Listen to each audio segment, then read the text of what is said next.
तो दोस्तों, जब से हमारी कैबिनेट कमेटी ऑफ सिक्योरिटी की तरफ से AMCF फाइटर जेट को अप्रूवल दिया गया है, तब से सच माने कि यहाँ पर कई सारे देशों को बड़े झटके लग चुके हैं। ऐसे में यहाँ पर अमेरिका की बात की जाए तो अमेरिका परेशान है। दूसरी तरफ अगर रशिया की बात की जाए तो रशिया भी यहाँ पर काफी परेशान है। ऐसे में यहाँ पर देखा जाए तो हम अपने AMCF फाइटर जेट को बनाकर तैयार करने वाले हैं, लेकिन अभी भी जहां रशिया को भारत से बहुत ही ज्यादा उम्मीदें थी उसके Su-57 लड़ाकू विमान को लेकर, तो अब रशिया को यहां पर ये पूरा अब रुकता हुआ दिखाई दे रहा है, क्योंकि रशिया यहां पर पहले चाहता था कि भारत उसके Su-57 फाल्कन फाइटर जेट के अंदर अपना इंटरेस्ट दिखाए और उसको एक बड़ी संख्या में खरीदे। और ऐसे में दोस्तों, वहां पर रशिया की तरफ से ये ऑफर भी भारत के सामने रखा गया था कि भारत अगर यहाँ पर रशिया से Su-57 लड़ाकू विमानों को खरीदता है तो भारत के अंदर एक प्लांट बनाकर उसके अंदर ही इनकी मैन्युफैक्चरिंग भी की जाएगी और साथ ही ट्रांसफर और टेक्नोलॉजी 100% भारत को दी जाएगी। और ऐसे में सच माने कि जो देश यहाँ पर भारत को लगातार अपने हथियारों को बेचते हुए बड़ा मुनाफा कमा रहे थे, उनको सबसे बड़ा झटका यहाँ पर भारत के AMCF फाइटर जेट के जरिए लगा।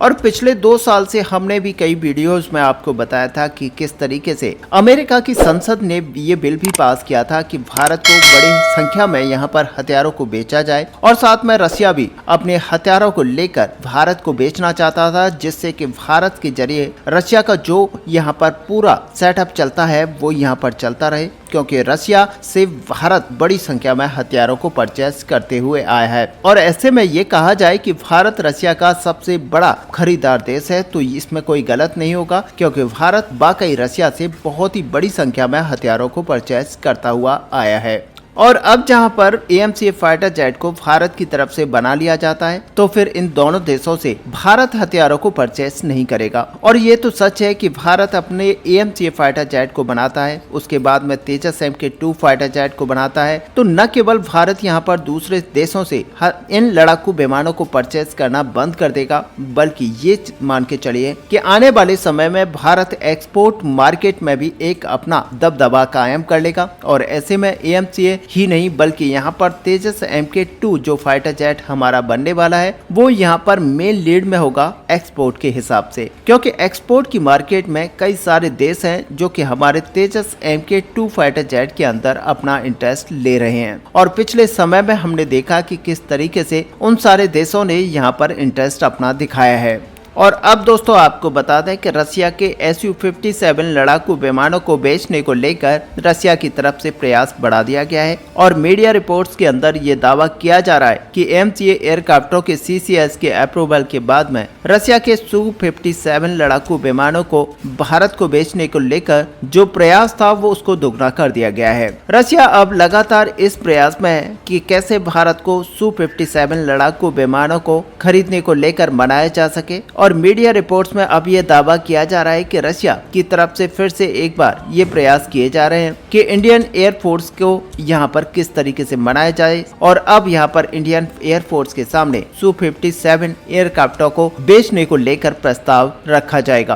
तो वहीं आपको बता दें कि अब तक क्लियर नहीं हुआ है कि रशिया की तरफ से अचानक फिर से इस तरह का प्रयास क्यों चलाया जा रहा है। हालांकि अब मान के चलिए कि भारत अपनी AMCF फाइटर जेट को लेकर अपनी तैयारियों को मजबूत कर लिया है। और ऐसे में भारत की तरफ से पहले ये बयान भी दिया गया था कि अन्य देशों से भारत किसी भी 5th जनरेशन के एयरक्राफ्ट को परचेस नहीं करेगा। और साथ में ये भी क्लियर कर दिया गया था कि किसी भी देश के साथ मिलकर भारत 5th जनरेशन के एयरक्राफ्टों के प्रोग्राम में भी शामिल नहीं होगा। और यहाँ पर इस तरीके से देखा जाए तो भारत का जो 5th जनरेशन का पहला फाइटर जेट होगा वो AMCF फाइटर जेट होगा, लेकिन इसके बावजूद भी रशिया का प्रयास अब इसी फाइटर जेट को लेकर चलाया जा रहा है कि हमारे Su-57 फाइटर जेट को भारत या तो अपने MRFA टेंडर के तहत खरीदे या फिर कुछ की संख्या में भारत इसको अलग से खरीदे। और हमने आपको बताया था कि किस तरीके से रशिया अपना 100% टेक्नोलॉजी के साथ ही इसको मैन्युफैक्चरिंग भारत के अंदर ही करने के लिए भी यहाँ पर बात कह चुका है। और ऐसे में दोस्तों, यहाँ पर ये बात दर्शाती है कि रशिया आज किसी भी तरह के किसी भी मौके को भारत के इस फाइटर जेट को सेल करने को लेकर छोड़ना नहीं चाहता। हालांकि आपको बता दें कि FGFA प्रोग्राम के तहत भारत रसिया के साथ साल 2018 तक इसमें को डेवलपमेंट करा था, लेकिन 2018 के अंदर ही भारत ने अपने हाथों को खींच लिया था और उसके बाद में भारत ने अपने AMCA फाइटर जेट के ऊपर काम करना स्टार्ट कर दिया था। और ये सच है कि भारत ने अपने हाथों को इस पूरे प्रोग्राम के अंदर से इसीलिए खींचा था क्योंकि भारत को ये पता चल चुका था कि इस प्रोग्राम के अंदर कई सारी वो कमियां हैं जो कि भारत के लिए सही नहीं हो सकती, और इस तरीके से देखा जाए तो वो जो फाइटर जेट बनने वाला था वो भारत की टर्म एंड कंडीशंस के हिसाब से सही फिट नहीं था और इसीलिए भारत ने इस पूरे प्रोग्राम से अपने आप को एग्जिट कर लिया था। हालांकि उसके बाद में से रसिया की तरफ से कुछ भी समय नहीं गया जब रसिया ने भारत को बड़े से बड़ा ऑफर नहीं दिया हो। ऐसे में आपको बता दें कि कई सारे रशिया के अधिकारियों के द्वारा ये तक कहा गया था कि सुकोई Su-57 फाइटर जेट ऑपरेशन होने के बाद में भारत फिर से FGFA प्रोग्राम के अंदर एंट्री कर सकता है। लेकिन साल 2018 के बाद में जिस तरीके से भारत ने यहाँ से एग्जिट लिया और फिर उसके बाद में पीछे मुड़कर नहीं देखा और अपने AMCA फाइटर जेट के ऊपर 100% काम करना स्टार्ट किया, तो उससे ये लगता है कि भारत ने जहाँ मेक इन इंडिया के तहत अपने फाइटर जेट्स को बनाने के ऊपर काम किया और उसी पर ध्यान दिया,